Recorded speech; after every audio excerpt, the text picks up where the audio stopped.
a-t-il ajouté. Sport toujours, les championnats du monde de vélo couché se déroulent depuis 3 jours en Haute-Loire. Aujourd'hui, les épreuves de sprint avaient lieu sur la piste de l'aérodrome de Loud.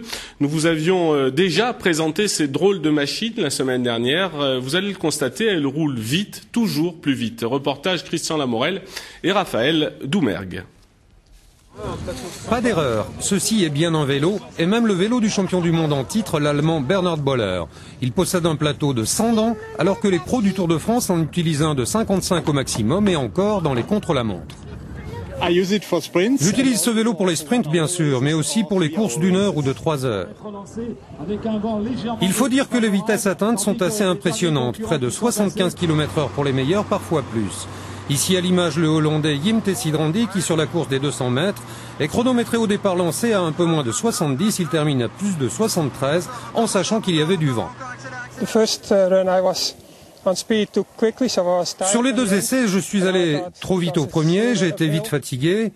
Et sur l'autre, je n'ai pas pris un bon élan et je ne suis pas allé assez vite. Vous voyez, même après 10 ans de compétition, on fait encore des erreurs.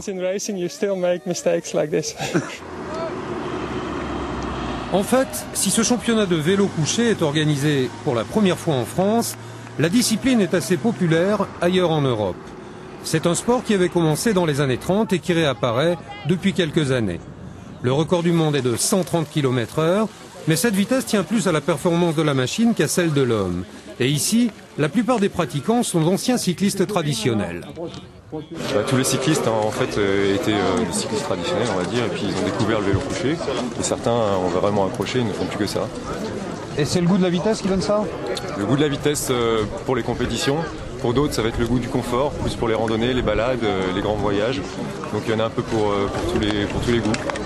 Ces 3 jours de compétition auront en tout cas permis de découvrir cette discipline souvent méconnue, dans laquelle le dopage n'est pas encore d'actualité.